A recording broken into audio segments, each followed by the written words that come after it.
Welcome back to another episode of Survivor Worldwide on Reality Pop. We are live with the one and only, the champion of Survivor South Africa, Island of Secrets, and somebody that I am happy to call a friend of the podcast. You were the first person to ever jump on the podcast as an international survivor, Rob Bentele. How are you? Thank you very much. Beautiful introduction, Chris. I'm doing very well, my brother. How are you?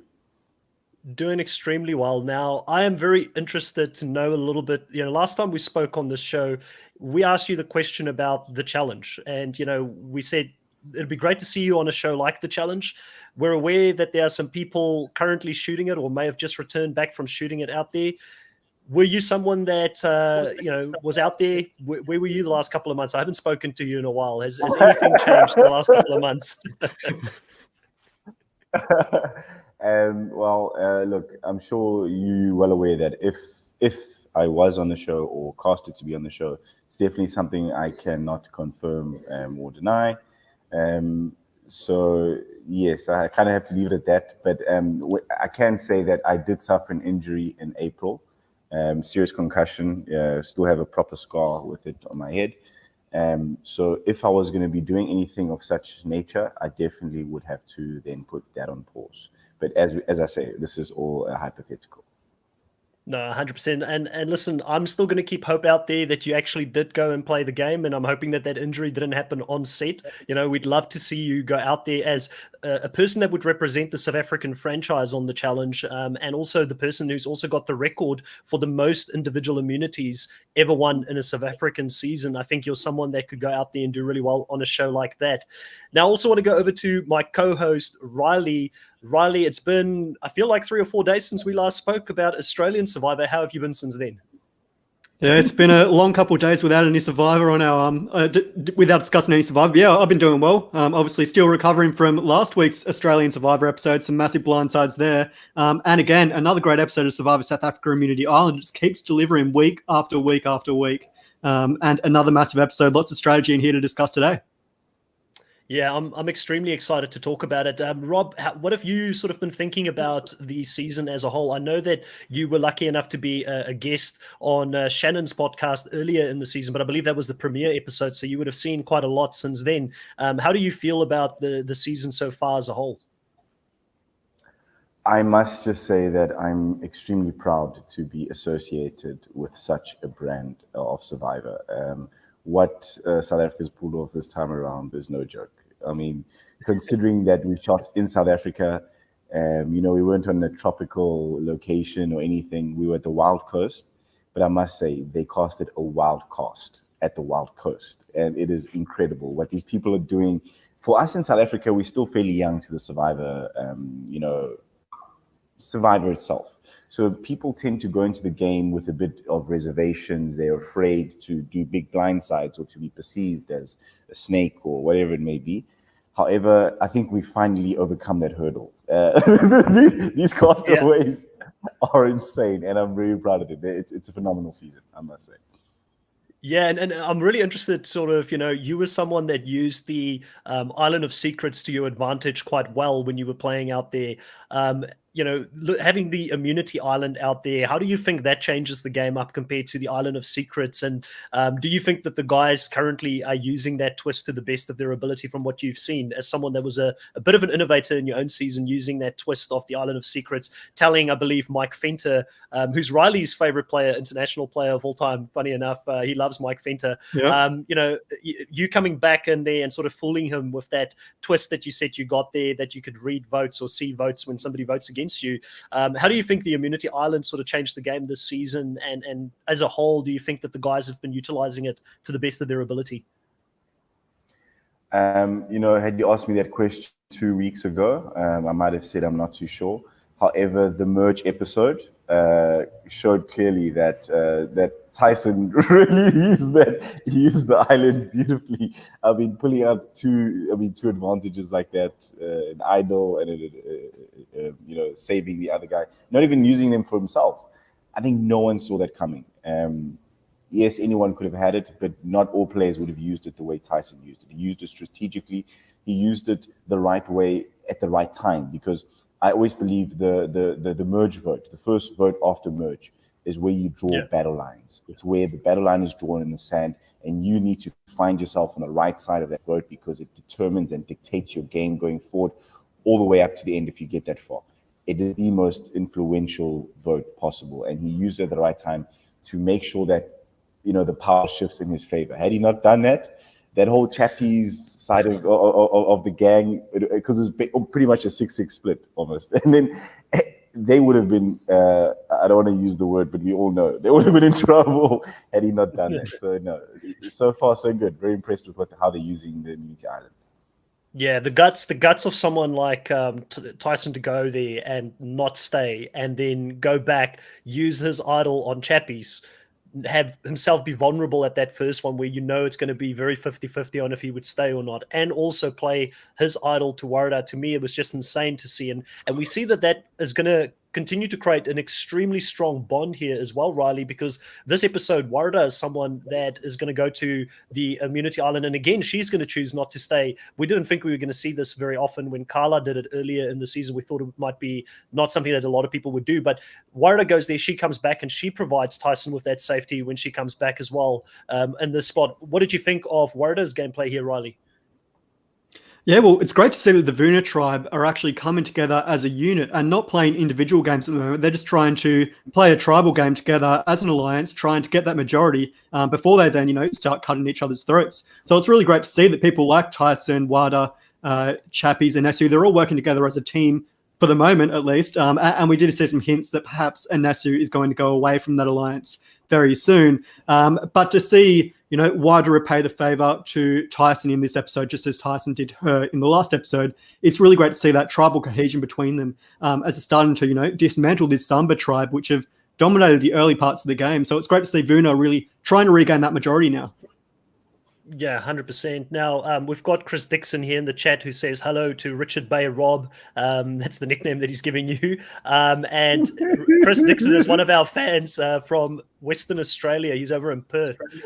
So we've got some Australian fans at the moment, Rob, that have recently seen your season play out in Australia as well, because Channel 10 has been, 10 Play has had your season, and also this current season is being broadcasted on there at the moment live while we're seeing it in South Africa. So for Australian fans, they get to see Survivor 4 times a week now, because they've got 3 nights of their own Australian Survivor show, plus then Survivor South Africa. So it's a lot of Survivor. I don't know if you can ever have too much Survivor, but 4 out of 7 nights, that's a lot of Survivor, right, Rob? Yeah, like, you guys are being spoiled right now. And actually, I didn't know this, but it does explain the influx in followers. I've just been noticing, because I'm not too busy on social media. You barely find me on my social media. However, lately I've been going on there and I'm like, where are these followers coming from, man? What's going on here? Yep. And we'll definitely explain it. And I think it's brilliant that we've got the 2 franchises working so well hand on hand at the moment, because we spoke a little bit about an international season off air prior to going live here, and I know it's something that we as fans really want to see. And I think for the US and Australia and South Africa, those are the 3 franchises that are the most likely, the English speaking franchises that we would love to see have like an international themed season. But I think that Australian Survivor and Survivor South Africa collaborating this way, where Australian Survivor has also been shown on Mnet in recent times. So, because of that collaboration, I am very sure that at some point we'll at least at the very minimum see a crossover between Australia and South Africa, because the fans in both countries now know who Rob Bentele is in Australia from South Africa, and also people in South Africa, more of the mainstream fans now know who Luke Toki is. So there's a bigger chance that something like that may happen in the future. And I don't know. I know for you, someone that has previously won the game in a pretty convincing manner, it's probably going to be tough to come back. But I'm sure that that's something potentially, Rob, there that might sort of pique your interest if there was ever an international season in the future, and you could represent South Africa in such a season. Correct. In fact, I think I'm pretty decided on that point, that I don't see the point going back into play another South African season. I'll leave it to the others. There's plenty good players we have. They can play each other. I'm working other stuff right now. However, if I am called to represent my country, I mean, we play rugby against each other. We're formidable against each other with rugby. So we might as well start with Survivor as well. And how can I not be there to represent the country? So at a second's notice, no doubt, I would happily do an international version of this game with the Australians. I mean, I'd love to meet Luke, David. I want to be in the game with guys like this. I want to see them in person, how they really play. So I'm there in a heartbeat.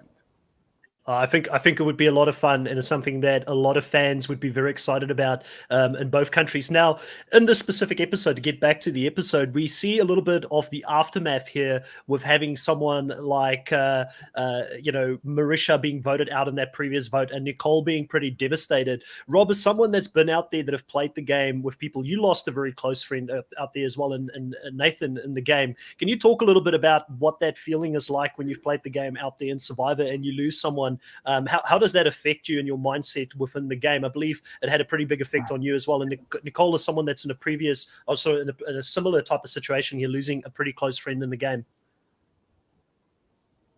Yes, very good question. I actually haven't spoken about this one much. If you really look carefully at how I played the game first half, pre-merge, I was very sort of more reserved. I wasn't controlling. I was in no means a dictator or dominating anything. However, when I lost Nate, that was the first thing that I didn't see coming. And I was like, I will never be in this position again when anything happens that I did not allow to happen or was not, I didn't have control over that situation. It was that lack of control that brought out another side of me where I decided, okay, now I'm going to control this game with an iron fist. Nothing's going to happen without my knowledge. I'll never be in this position ever again. I will not lose another Sewula member like this. And that's why you see the second half of the game from Merge. I play a very different game, very dominating, very controlling. It was a pure dictatorship. And because I didn't want to be in that position ever again to lose a person I care about. It was weird. The Survivor puts your mind in a different level. You start thinking it's real. Like, you start forgetting that you actually have a home. You have people back home. This is not your life. You start forgetting and you start thinking this is your life and you have to fight with, everything you've got to keep your family or loved ones safe. And that's what it became like for me. Yeah. Yeah, no, 100%. I mean, it's funny you mentioned that because Sean, I had the exit interview with him a couple of days ago, and that'll go live tomorrow for those people that want to see Sean's exit interview. He talks a little bit about getting the family visit and how that takes your mind out of the game, and you become so used to the environment that you're in, and you forget that when you see someone on his TV screen that at home doing this video, and you see they're in a nice, comfortable house with a bed behind them, you forget what a bed is, and what that feels like because you have to get used to sleeping on the floor, so little things like that. And it's an interesting exit interview for those that want to watch it tomorrow. He also talks about that raid that was quite heated when people came in there to take some of their items, and I think there's a lot of behind the scenes things that we didn't see on the show, and I think it's a really good exit interview. I also want to just say here, Jenny K is in the chat and she's saying, yes, Rob, play International Survivor with a couple of exclamation marks, you're amazing. And then also she puts in here, who is playing the most like you, Rob, currently in this season? Who have you been the most impressed by and you feel like is playing the best high level game for you? A very easy answer, and it is definitely Chappies. He is showing all the telltale signs of how I played, and I think he can replicate my game in some ways. He just needs to work on his social game because he still is a target. People are putting his name out there from Merge. And so he is a bit vulnerable still. He hasn't insulated himself well enough. He hasn't shielded himself well enough yet. But his physical abilities, we all saw the swimming challenge where he literally saved 2 people's lives. He single-handedly did the challenge himself. And plus he's got the strategy and he's not afraid to play. Like, he's building his little spy shack there. And, so far I'm very impressed with Chappies, I must say. Phenomenal player, very proud. I love Chappies. Riley knows this would make me extremely happy, you saying that Chappies is the player to watch out for, because Chappies was my number 1 draft pick that I had in the beginning of the season when myself and Riley had to pick people. And I picked him because I knew he was going to be a big character. I knew he was going to just be a big, but I do think there is a method behind the madness. And Riley, how dangerous will Chappies become now that he's escaped a couple of votes here? Because we know that he's someone that can win challenges. He hasn't won it yet, but surely keeping a big threat like him in the game here is going to start becoming a more bigger danger for the rest of the players within the game. He looks like he's going to be safe for a couple more votes, at least within that old original Vuna alliance, right?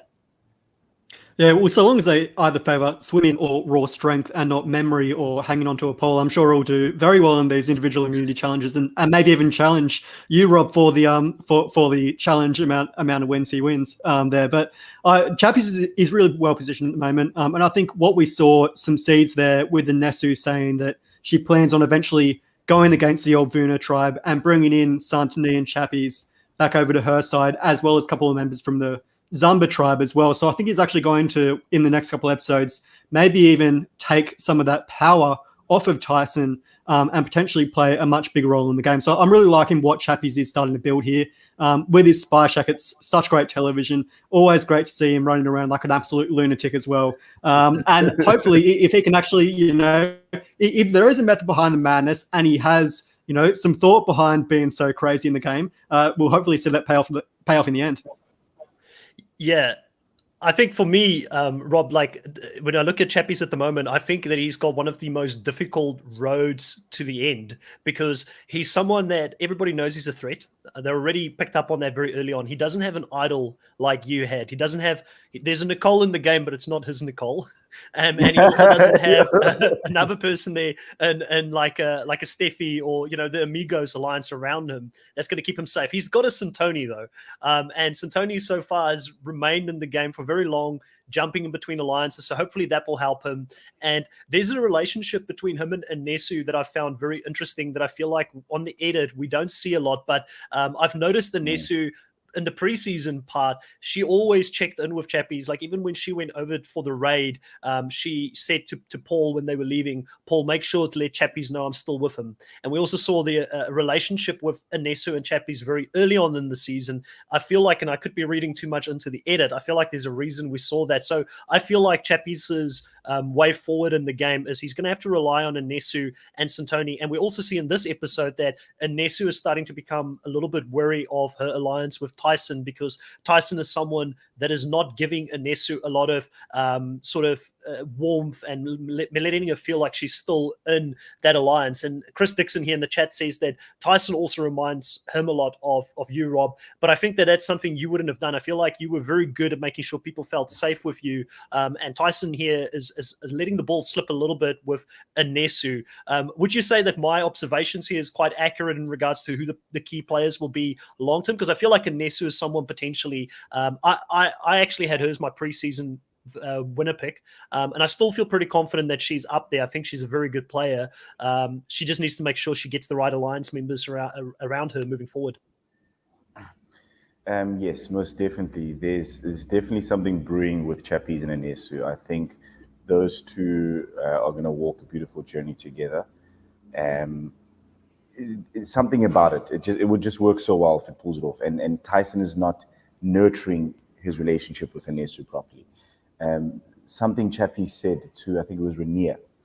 Rainier was saying that Survivor is a physical game. Like I think they were saying something about 80% physical, blah blah blah. And I mean, Rainier reminds me of Jacques. He looks like he knows the game that well, and for him to not realize that it is a social game. If anything, you want to give 80% to something, it's a social game. You have to really focus on that first and foremost. And if Chappies can, pull your Anesu under his wing, your sorry, who's that chick that keeps changing votes, Santoni? Every week? Santoni. She's jumping back and forth, which to her respect, I mean, to respect to her, it's actually beautiful because had they lost the first tribal council, she would have gone home. She was like on the chopping block. But now she's found her place in jumping back and forth. And that works for her. She's still in the game. So you have to respect that. It is gameplay at the end of the day. Yes, it's not the most, honorable or commendable gameplay, but it's still gameplay nonetheless. So you have to respect that in her. But yes, it's definitely Chappies can see what this game is about. And it's a social experiment. And I think he can definitely do better than Tyson in bringing you and Anesus in and keeping people nurtured, people loved, give everyone that attention that they need to make sure that they don't turn on you. Because if you don't reassure a person, they're eventually going to say to themselves, hey, maybe this is not the camp I must be sitting on here right now because I'm going to be blindsided. So yeah, there's something interesting coming. I can agree with you on that. So there's a question here from Marcus for you on Santoni, since you just spoke about Santoni. He's asking if you think she's playing a bit of an emotional game at the moment, constantly flip-flopping between alliances. I don't know if it's an emotional game, but I think it's just the strategy she has. Because at the end of the day, she's not a physical player. The social game is not amazing or anything. She's definitely not leading anything. However, she's found a niche market, which is, you know what, I'm going to be that person that feeds information back and forth, and I'm going to go wherever it suits me. And it's gotten her this far. So in its own, it's commendable. Like sometimes people also say, okay, Dural's game wasn't the best game we've ever seen. However, he got to the end. One way or another, he actually out-survived all the other people who are saying they are, the best on earth playing this game. He used what he had to get him where he got. And that's similar to Santoni. 100%. And also, I had the honor to talk to Dural. He's actually a really nice guy, and I had him on for an interview as well a couple of weeks ago, probably a month or two ago now. And one of the things I spoke to Dural about, I said to him, I just feel like your pitch at the end was bad. Like, I think that at the end of the day, if you get to the end and you can articulate what you did, a jury, like some juries will be biased, but I do think people will listen to you. I do think Santoni Riley is going to have a very difficult sort of end jury or final tribal council pitch that she'll need to make, because she's breaking a lot of promises with people. Riley, do you think that's going to affect Santoni towards the end game here if she does make the end in the final three?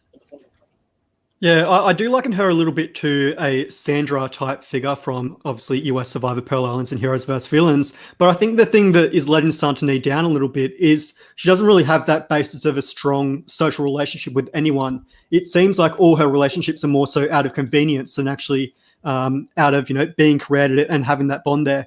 Other than Chappies and Inesu, I can't really see her working very closely alongside anyone and having that trust in anyone. Because obviously that relationship with Tyson and Karan is built on a very shaky foundation, and there's not much trust there at all, going all the way back to Tyson finding the idol in front of Santoni and her realizing, well, perhaps I don't have that strong level of trust with them as I thought I did. And then going back to Amy and Smash as well on that old Zumba tribe. She didn't really have the assurances of them 100% of the time, because obviously Amy voted against them on one occasion. So she doesn't really have anyone other than Chappies to really hold her through the game. And I think the way she's burnt a lot of people, pissing off people like Nicole and Wada and Tyson throughout the way, if she gets to the end, she's really going to have to do a lot of butt kissing at the jury stage to actually, maybe get a couple of votes going away. Because at the moment, the way she's managing being the swing vote, I don't think she is performing too well socially and getting people to like her per se.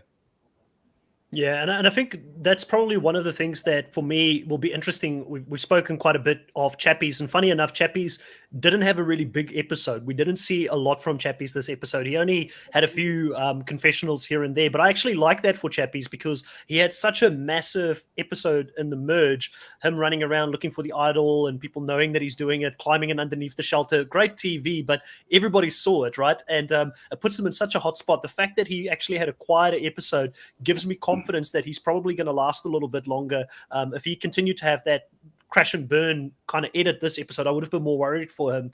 But the one thing I do wonder with Chappies, Rob, is when he gets to the final, what's his case here? Because it does seem like there's a lot of people at this point that are annoyed with Chappies at certain parts in the game. And I don't know if it's just because they are annoyed that he's such a physical threat and he doesn't sit still and he looks for idols all the time. But, what's Chappies' sort of path here to the end? How do you think, is there specific people he can't sit next to at this stage in the game because they're playing too big of a game and they will probably be seen as a threat for him at the final? Who do you think Chappies' best road is with towards the end of this game moving forward to give him a chance at actually winning this game?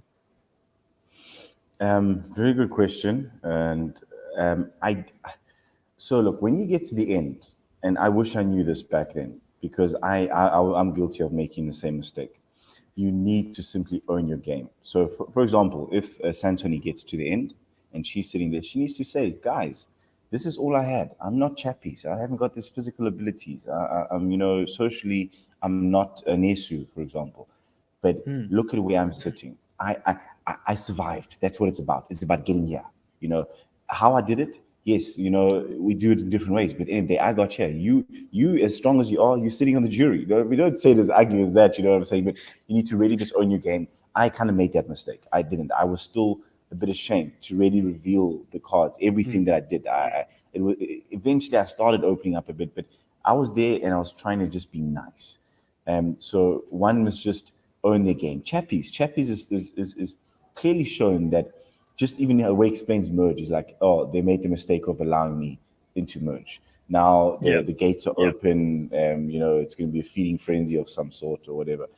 He's happy to play a very vindictive game. So he must just own his game and say, listen, guys, we came to play Survivor. I outplayed you. I think his best chances are to sit next to someone who has played a different game to him, because he can argue one point, they can argue another point. But I mean, for example, me, I didn't want to sit next to Letitia. Letitia being a 58-year-old woman, having made it to the final 3 of Survivor South Africa.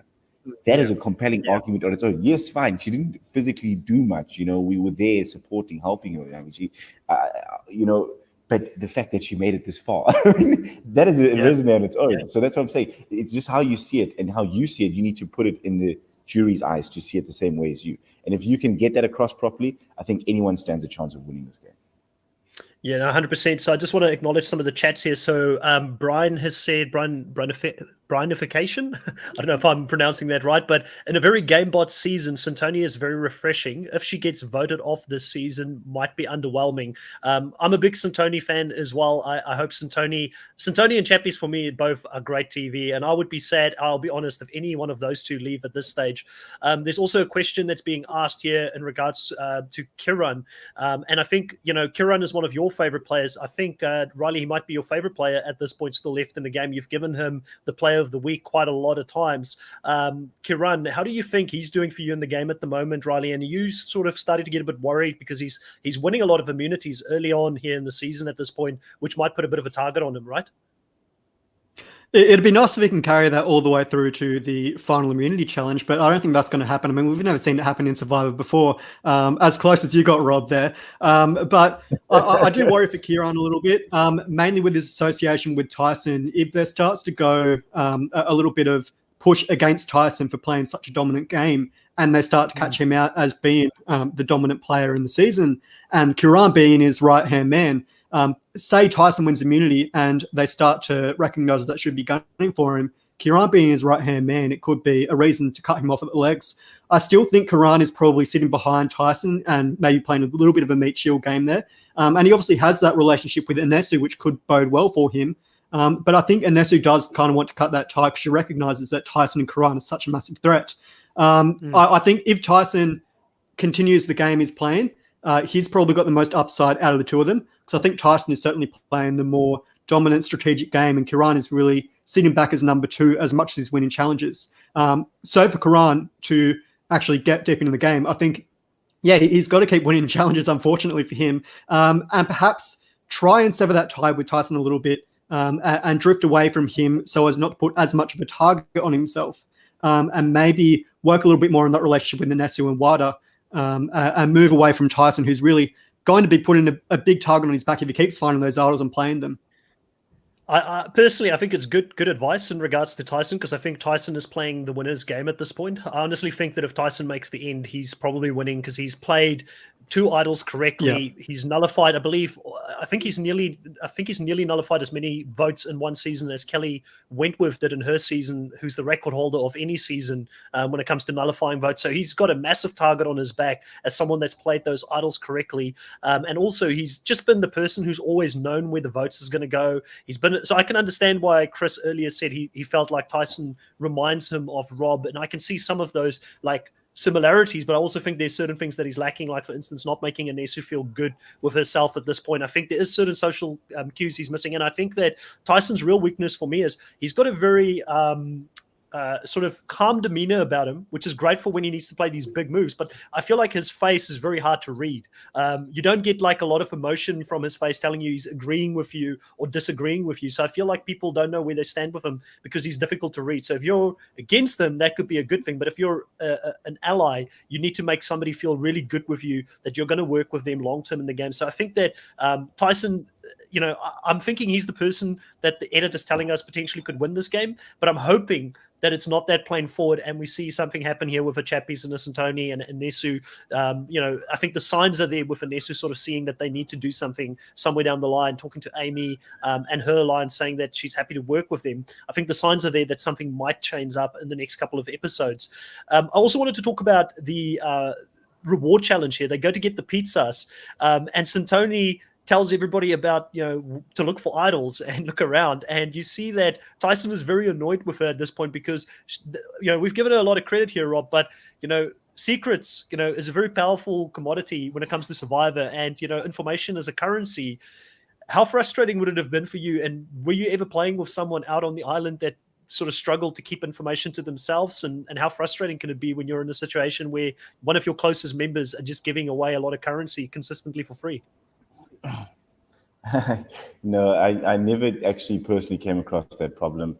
If anything, people were giving that to me, freely. So I was the the benefactor of that kind of nonsense. But I think, look, with Santoni, she keeps telling people where stuff is, and she should just play herself a bit more, like keep her own game to herself, and. But when it comes to Tyson, I must say, I was thinking, as you were saying, like he's just put such a target on him. It's too much too soon. If he was doing this at like final 5 or final 6, then by all means, go for it, because that's when it's just like it's that sprint to the end. But right now, he's making such powerhouse moves that they would be to leave him alone at this point. It's too much too soon. Even I didn't do such things. I wasn't blatantly out there, showing myself as this dominating force. I was always telling, even at tribal council, I would refer to myself that, I'm following, what the others are saying, as if I'm receiving orders. And I think that's the way to play it. Yeah, no, 100%. And we've got Brian here again in the chat here asking, should Kieran, Riley, you might answer this one, should Kieran have rather sent a Nesu to Immunity Island instead of Warada at this point? That potentially could be a losing move, sending Warada here, because obviously Kieran, Tyson and Warada, they're seen as a very strong trio at the moment. Do you think that the move here, Riley, should have been to potentially send a Nesu so she could feel a little bit more part of that alliance? I think White being the one that was sort of on the back foot, it was probably right to send her to Immunity Island just to give her that little bit of assurance. But again, you do want to strengthen that bond with Anasu or Santoni, who are two people that are obviously considering flipping. Anasu didn't vote with Vuna in the last tribal council, so that's something to consider as well. Would sending Anasu to Immunity Island, being Kieran, someone voting with the Vuna tribe, would that potentially tip off Zamba to say that Anasu is tight with us? And not actually Zamba. And I know we got some of that from Santoni actually telling Nicole that Anasu didn't vote with them in the last tribal council, but she was in their alliance. But I do wonder, does that maybe create more problems, whereas Wider is probably the most obvious person to send to Immunity Island in that case? Yeah, I think it's a fair point there that they're trying to keep Anesu as the double agent. So telling or sending Anesu there would have given away the fact that Anesu is actually working with them. At this point, Anesu's pretending to still work against original Vuna, if that makes sense. So that would have given that whole game away if they chose her. But it is quite interesting because after all of this happens and they go back to the camp, Amy takes the time here very smartly. And I think Amy is a very good player. I just think Amy is in the wrong side at the moment. She's in the wrong side of the votes because that minority 3 that they had after the swap and her sort of running with those other 2 players, Anella and Sean, and surviving there. I think it takes a very good player to be able to survive in a minority group after a swap, because a lot of better players have been voted out in other international seasons when they end up on a minority in one of those swap tribes. But Amy's very smart here. She takes Anesu to the side on the beach and she talks to Anesu here, Rob, and she tells Anesu that there is an idol on Immunity Island. And Anesu says that her alliance has not told her about this at this point at all. So she's wondering why that is. And I think that this is going to continue to just drive that wedge there between them, because they're not covering all their bases. And I was very surprised to see that alliance didn't tell Anesu about this, because Amy was there, Anir was there. There were people in that group there that wasn't a part of their alliance. So there was always a chance that information would get out somehow. Do you think this, if you were in an alliance and you were to find out some information in regards to an idol being hidden somewhere and your alliance members didn't tell you about it, how would you take that as a player out in the game? Well, look, definitely with that episode. So I need to start by saying I haven't seen it yet. So you guys are kind of giving me spoilers here, but it's chilled. It's chilled. I get the crux of it. I haven't had time to see it yet. However, of course, I mean, it's a natural thing.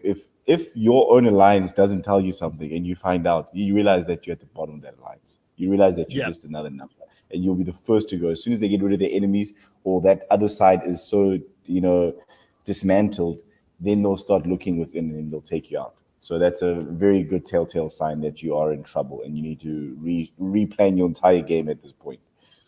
Yeah. I think the writing's on the wall at the moment for an Inesu flip at some stage, which I think is going to be very interesting to see where that's going to go. We've spoken a little bit about the different dynamics here. I think another one here, Riley, in the episode is Sean versus Santoni is a really big theme throughout the whole episode. And Sean ultimately, spoiler alert, is the person who's going to go home here at the end of it. Sean really didn't play his cards too well here, coming after probably the most paranoid player in the game, Riley. What did you think about the Santoni versus Sean sort of rivalry throughout this episode? Well, I certainly think we've seen Sean as being a little bit more of a bombastic player and wanting to eliminate that unknown threat, so to speak. And I'm sure when you're playing in the game of Survivor, I'm sure that the one thing you want is predictability. If you've got someone that's unpredictable, that's probably the most threatening person in the game because you don't know where their vote's going to go at the end of the day. And even though Santoni has worked with Sean on a couple of votes, in other instances, like the last vote that sent Marisha home at the previous tribal council, she wasn't working with him at all. So that trust there is completely non-existent. And I think with Santoni flipping, it is putting her in a dangerous position because those people that, fear that unpredictability in the game aren't going to want to work with her. And they're just going to want to get that out of the game straight away and, completely get rid of that unpredictable nature. Because, in the game of Survivor, you want to know where the votes are going at all times, as best as you can possibly know. And, try and eliminate those people that are really the rogue agents in that case. Yeah, 100%. And I think another thing for me that was quite interesting in this specific episode was seeing Kiran using that paranoia of Santoni to his advantage, because Santoni comes to him saying that she does not want to flip the vote. Because another thing here that happened in the episode is that Kiran started wanting, or sort of put Anela as his target in this episode, and he said Anela is very dangerous because Anela is someone that is the key between the girls and the guys within that alliance, and he talks between the girls and the guys, so he's kind of like the center point. So Kiran is someone that I think strategically is very smart and strategically had the right target in mind here. But Santoni comes to Anela and says that there's no way she's voting for anybody else but Sean. Sean's the person that she feels is wrong in the game, telling the rest of the tribe that she voted against them, sort of giving her position away in the previous vote. And Kiran, very smartly here, understands that this is not a battle that he should be fighting at this point. He's just won a second immunity idol, so he's got more of a target on his back. He's got someone on the fringes of his alliance that's already very paranoid and potentially doesn't want to vote with him, and is someone that's known to be a flip-flopper. So he said, what better way to do it than give the most insecure person in his alliance the ability to choose who they want to vote for? That should potentially make them more secure within the alliance. So I think that was a very smart move from Kiran at this specific stage. And Kiran as a whole, what have you thought of his... I know we've spoken a few times slightly about him. What have you thought about his game as a whole so far within the season, Rob? A very good position to be sitting in. Except the last 2 wins in a row. He's kind of reminding me of, with us, when it came to merge, there was 2 endurance challenges, if you want to call them that. We're holding the pole up, we're underwater, but the same 3 people every time got to the end. It was myself, Steffi, and Jeff. It was always, it was that basically the most of the time. And then you kind of start seeing that, hey, Jeff is actually... We didn't see it this whole time, but the guy runs Comrades. He's an endurance athlete, and you start seeing that, hey, this guy has some other kind of resilience inside of him that, it becomes a problem in challenges going forward. You don't want to get beaten by this guy. And that's what automatically upped him on my radar. Before, I could have left Jeff for much longer. It wasn't an emergency to get rid of him. But when I started seeing that kind of pushback at challenges, I realized that, okay, if we don't take him out now, because luckily Steffi won the first one, then I took the second one, but Jeff was always right behind us. So as the amigos were like, okay, this guy might become a problem going down the line. So he's just up, obviously, the target on his back. However, putting that aside, I think he's played really well in the sense that he wasn't flying too high, on the radar. He wasn't too low either. He was that, that one that's just going unnoticed, but still doing enough to actually impact the game. And that is the ideal position to be in. You don't want to be, the tallest tree because you'll catch the most wind, but you still want to have enough of an impact in the game. That's where he was. Now, after I heard about the second immunity win in a row, it's like, woo, boss, you signed your death warrant.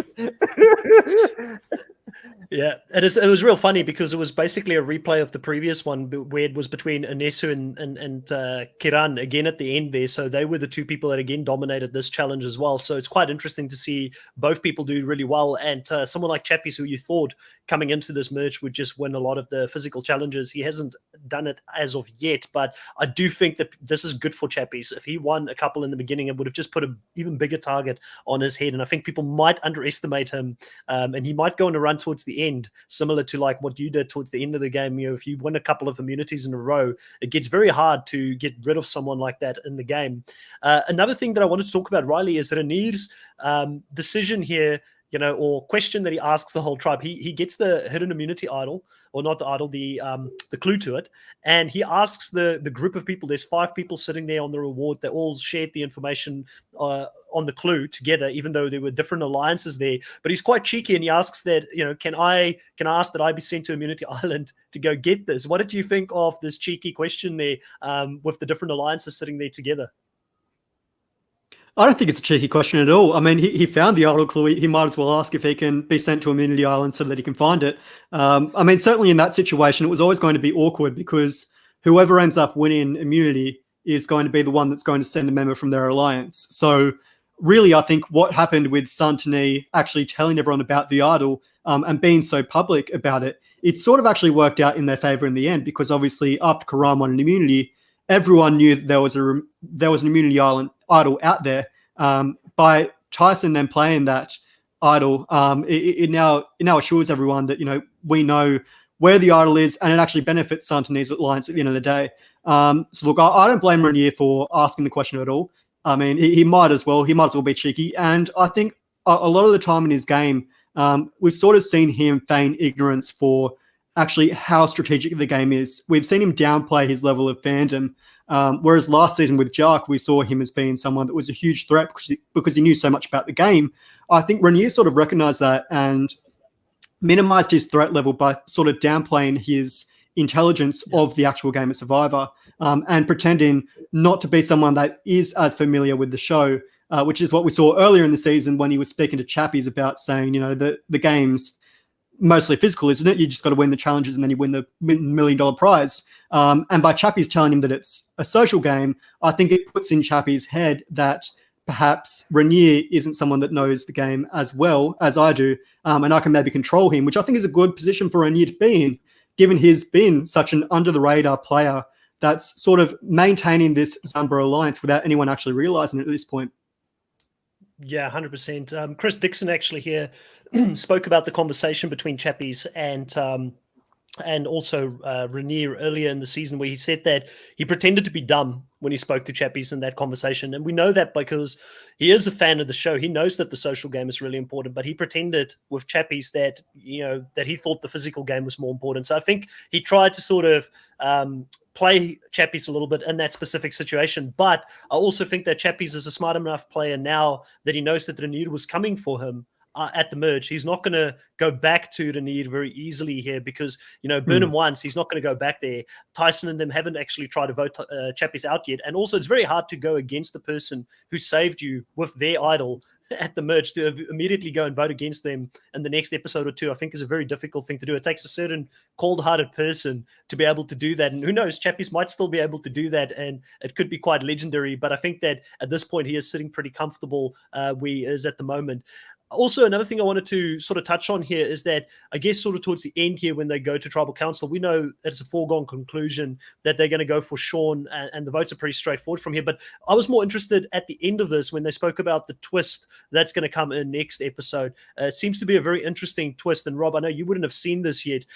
There is going to be a pairs twist coming into the next episode where different Survivor players are out there, and there will be 10 of them. There will be 5 pairs for the next episode, and whatever happens to one pair will happen to the other pair. So if one pair wins an immunity, both people are immune. If one pair gets voted out, both people will get voted out. This is a twist that has been used in Survivor France before, so it's not new to International Survivor. I spoke to a French Survivor fan this week who explained to me what the twist will be like. As I said, this is quite an interesting concept.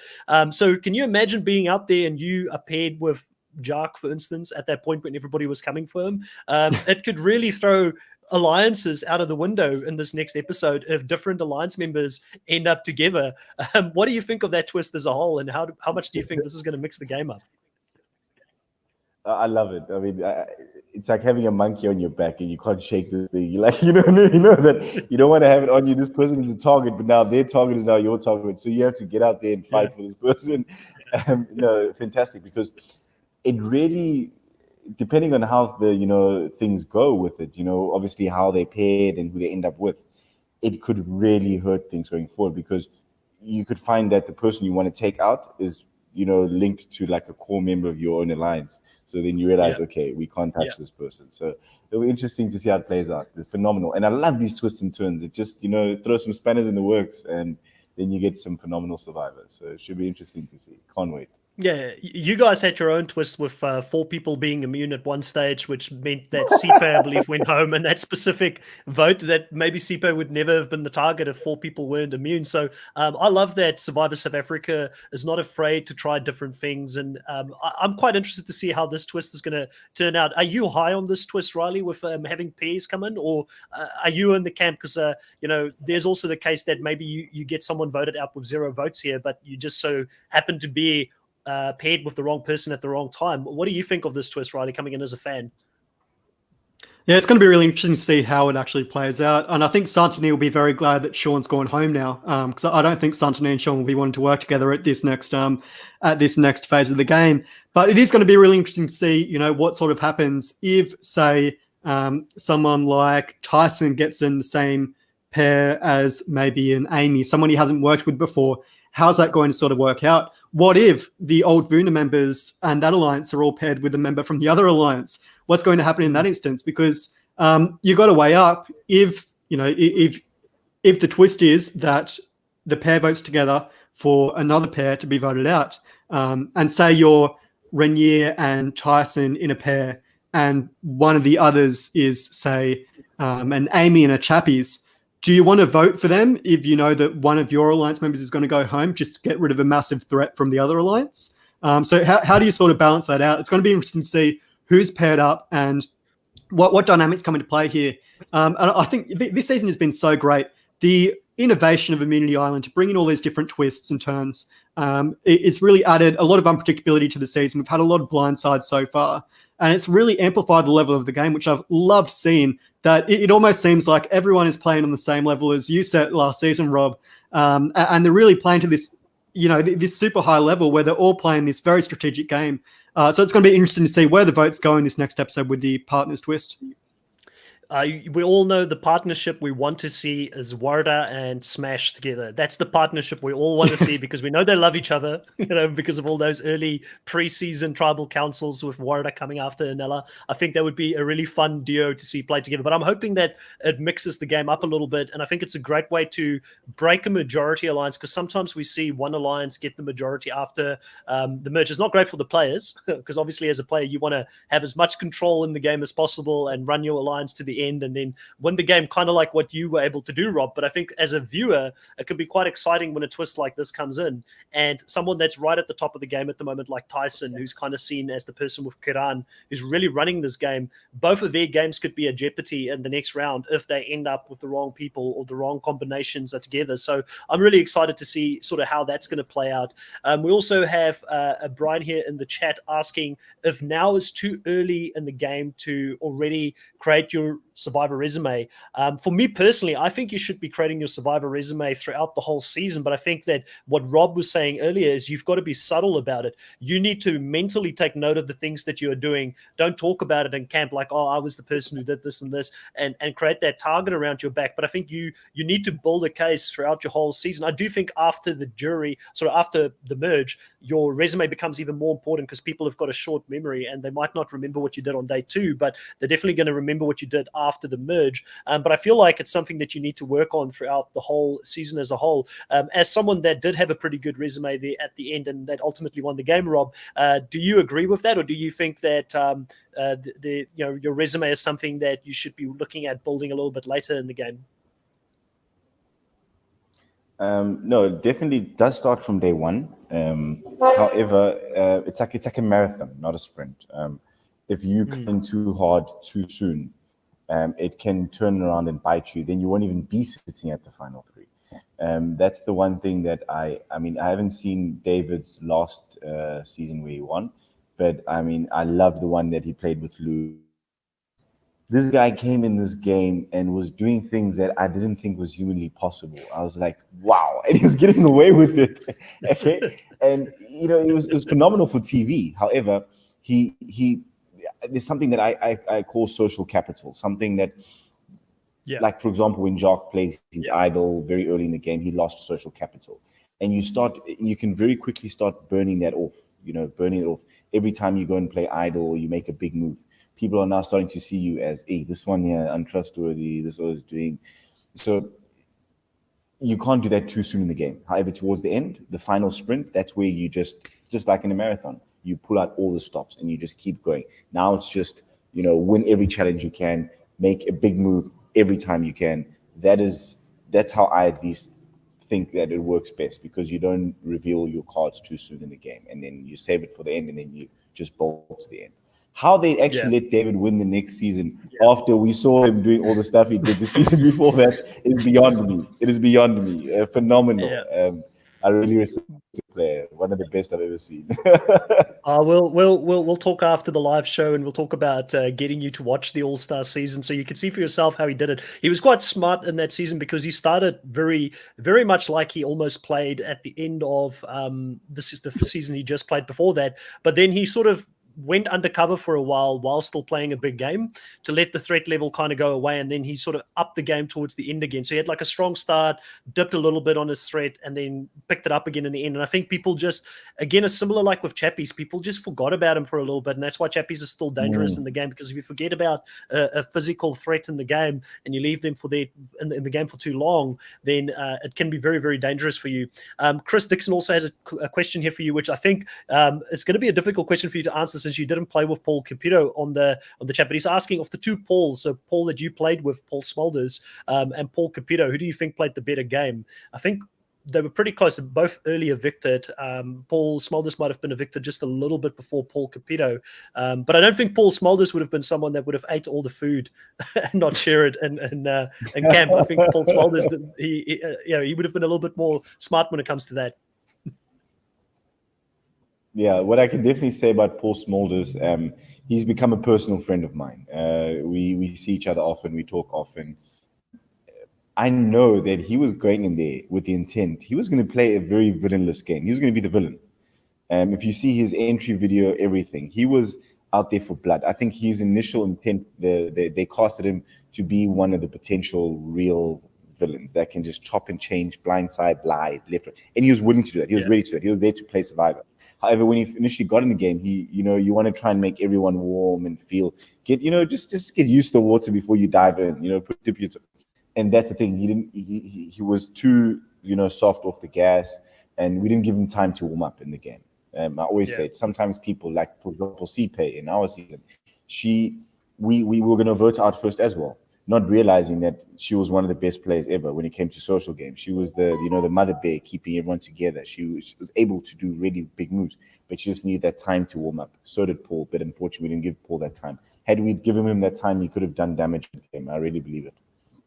Yeah, I'll second that. I've spoken to Paul a few times now as well. He's also become a bit of a friend of the podcast. He's been on the podcast twice already as well. And just a super nice guy, charismatic. I mean, he works in real estate. So to be a good real estate seller, and work in that industry, you've got to be a people's person. It's just, he sadly just didn't go far. And I think that's also why it proves sometimes some of your best players to ever play the game might go early. Like this season, we had Carla Gup, who I think could have been an extremely good player if she made the merge. And she was taken out extremely early on as well. So, and she's someone that potentially, like you said earlier, she might have just built her resume too early in the game, where people took note of the fact she's a player, she's come here to win and play this game very hard, and they took her out early on. So I think that, it's one of those things with seasons. Sometimes you can go all the way. There is a fine line, and I think between luck and skill, and sometimes you need both. You need the skill and a little bit of luck, but you need a little bit of luck. If you're sitting here and you're saying, I never needed luck to get to the end, like, I'd be like, who are you? Are you Russell Hans? Because he believes there's no luck involved, but I think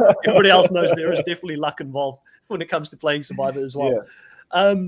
Riley, was there any other questions that you had written down for this episode? Anything that we've missed that sort of happened over this episode specifically? No, I think we pretty much covered it all. Obviously, yeah. I think the main question out of this episode is what's going to happen next with Anesu, and is this new twist in the game going to sort of screw things up for everyone? I think this next twist is going to mess up a lot of plans, and it might throw a massive spanner in the work that's really going to make people question where their alliances actually stand. And could we see someone like Anesu really cut her ties with Vuna sooner than she would have planned? And really how that is going to work is going to be interesting to see. It's going to be interesting to see how that plays out, and whether there is another twist to add to that pairs twist with two people being voted out. It's certainly going to throw another spanner in the works, and it's going to be a crazy tribal council next week, I'm sure. 100%. Well, we're going to go into our draft picks here. So, Rob, you get to have a little bit of a sneak peek here. I don't know if it's big enough on your screen there, but these are the draft picks that we had in the preseason coming into it. So we've got my person here, Sean, who was, I believe, my third guy pick in the beginning of the season, go out. Jason was my second guy pick. He was out really early on, so clearly shows we didn't know who was going to place wherever within the season. But I still have a little bit of a lead here on you, Riley, with two additional players. So my team at this point that is still left in the game is Chappies, Anesu, Amy, Ranir, Anella, and Sintoni. And then Riley, you're sitting here with Nicole, Kiran, Tyson, and Warda. Very interesting that you've got, like, you're either going to absolutely dominate me if this game goes very predictable, and having the final three there in Tyson, Kiran, and Warda, because they're very close, like they're playing this game very closely together. I think there's a very good chance that they could be the final three. I'm hoping that there's going to be an upset at this point, but you could still take this one out. Who do you think, Riley, at this point for you is the person that played the best game and has the best shot at still winning the season? I guess two questions there. Who was the player of the episode, and who do you think is your best hope to win the season? I certainly think someone like Ranir, even though he was in the minority these last two episodes, he still has a lot of upside as a player, and he sort of downplayed his threat level. It's hard to really pick one person from the Vuna Alliance in this episode to take the cake here, but I'm going to give my player of the episode to Anesu, actually. I think we're starting to see her start to plant the seeds with Amy and Ranir and start to potentially plot switching sides and switching alliances, and take her own game into her own hands and out of Tyson and Karan's hands, try and switch alliances a little bit. And, I think at this point in the game, she's setting herself the stage now where she can strike later and, potentially lengthen her stay in the game by looking at Tyson and Karan to take out of the game. So, Anesu, my pick of the week. Yeah. So, Rob, I know you haven't watched the specific episode yet, but looking at the people that are still left in the game here, I'm assuming Chappies is the person you're backing here, is the person for you that you think will go all the way, or do you have someone else in mind that you think, based on the previous episode that you even saw, that you thought played a really good game? Look, sorry to say this, Riley, but I think Chris's prediction here, his lineup is definitely the most likely, if I look at probability-wise, of getting to the end. I would put I'm not a betting man, but I'd put a lot of my eggs in that basket right there. That Chris, your lineup is solid, dude. I think you saw this coming ages ago, and it looks pretty accurate. It's exactly in my mind what I think is going to happen. So yeah, well done, Chris. Good Wow. selection. Oh, well, I got it from Rob himself, so I'm very happy with that lineup. So I tell you what, Rob, when I picked this team, similar to Riley, the only thing we had to go off was their video snippet prior to the season and the little bit that they wrote down about themselves. So I had to pick the players based on that. So my preseason Chappies was my number one guy. Are you still there? You can hear me? Yeah. Sorry, just a small break. Yeah. No, it's all good. So yeah, so my preseason winner pick was Anesu, and Chappies was my number one guy. So those are the two that I was very strong about. And then Amy was my second female pick. I felt that she's played a really good game so far as well. And then Santoni just absolutely killing it at the moment as well. Like I don't know why. I haven't given her player of the week personally yet. We've given her on the podcast a few times player of the week with the guests, but I've always felt like she's thereabouts. It's just I've thought that Santoni would be caught out by now. I thought that they would catch her playing the double agent game by now and she would be gone, but she's gotten past the pre-merge stages of the game and she's now well and truly within the merge. If she ends up surviving the next vote where another two people go, she's also in the money with someone like Chappies, especially if both of them are still there, because I think there's a reason we've been shown that bond between them throughout the whole season. So there's some strong players, but I do agree with you, Riley. I think Anesu played the best game this episode. So Anesu being someone that is aware that the votes are starting to go against her and preempting that and making sure that she's got other plans in place to go against this alliance of Tyson, Kiran, and Warda, I think bodes very well for her. Now, if she wins, I don't know, because if she sits next to Chappies or someone like Santoni who potentially played a bigger game out there, Anesu's game is very much cloak and daggers and is behind the scenes, so people might not know that she's playing a really good game, so she'll have to be good at articulating that when she gets into the final, but I do think she's a very, very strong player and someone that we definitely need to look out for coming into these closing episodes of the season for sure.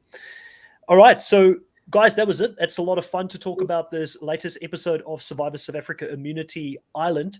Rob, I'm going to go over to you. What do you have coming up next? Do you have any special projects that you're working on at the moment that you would like to let other people know about? I know when you were previously on the show, you spoke about doing something with the government, I believe, in South Africa. I believe it was for domestic abuse and things like that. Have you been able to get that kickstarted? And can you give us a bit of an update or anything else that you're working on? Okay, so the name is Iris. We are about 4 weeks away from going live. It's a unique, one-of-a-kind algorithm whose sole mandate is to keep you safe at all times. I mean, Iris doesn't sleep. Unlike people, Iris doesn't make a mistake. So it's a very unique AI whose sole mandate is to keep you safe. And we created it specifically to, target women, children, the vulnerable individuals out there who, especially in South Africa, it's becoming a situation of a hate crime. Our own president called it the second pandemic, from after COVID. It's become that much of a problem in South Africa. So we're using technology to save people's lives. We're talking live streaming stuff, immediate private security responses. It's one of a kind solution we haven't found anywhere else on Earth. So we're starting off with South Africa. It's basically our pilot sort of area, but we will definitely branch it out and make it accessible to more people worldwide. Yeah. So that's keeping me very busy. I love what I do. It's incredible. Creating something that doesn't exist from scratch, that is a challenge. And it's been a fantastic one. That's cool. Great journey. Yeah. No, okay. Well, if you want to share the link with me on just DM me with the link or anything like that, I'll put it into the description for those that didn't watch this live, because the majority of our viewers will probably not watch this live and they'll watch it later on, so that they can find that as well if it's available to the public yet. Otherwise, we'll be sure to get you on in a future podcast so you can come and plug it again and let more people know about it. And Riley, on your side, you've got your own channel as well on YouTube called Snuffed. Just reached 1,000 subscribers on there. We're getting pretty close to 1,000 now as well. I believe you've got a special coming up. Can you sort of hint to people about that specific video that's going to come up on your channel? Yeah, so that'll be coming up tomorrow. It'll just be my Survivor season rankings of all the US seasons 40 through number one, best to worst. It's going to be really exciting to give my thoughts on all the Survivor seasons there, and what's the best, what's the worst, what I love, what I hate, and I'm sure there'll be some controversial opinions in there. So if you want to discuss that, head over to my channel over on Snuffed right here on YouTube. Okay, so we've got one more episode coming up this week on Wednesday for week 3 of Australian Survivor. We're going to be doing a recap on that. Hopefully George survives another week. I'm just loving what he's bringing to the TV show at the moment. And then also next weekend, we'll be back with another recap of Survivor South Africa Immunity Island, and we'll be talking about that Paris twist. I think it will be a very interesting episode at the back of that. And also, we will be working on a special for our 1,000 subscriber goal. As soon as we get that on this channel, we'll do a bit of an international crossover where certain international players will come on the show. We're trying to get a Survivor South Africa, a Survivor US, and an Australian Survivor all on the podcast at the same time, if we can make all of the different time zones work out. And we will get captains to talk about that, and you'll get more information about who those captains may be. One of those captains might be sitting in the podcast with us right now, and they will be choosing their own teams of who they think will be doing pretty well if they were to go and play an international Survivor series in the future. That's it for us, guys. Have a great evening or day wherever you are in the world, and we will see you on our next episode.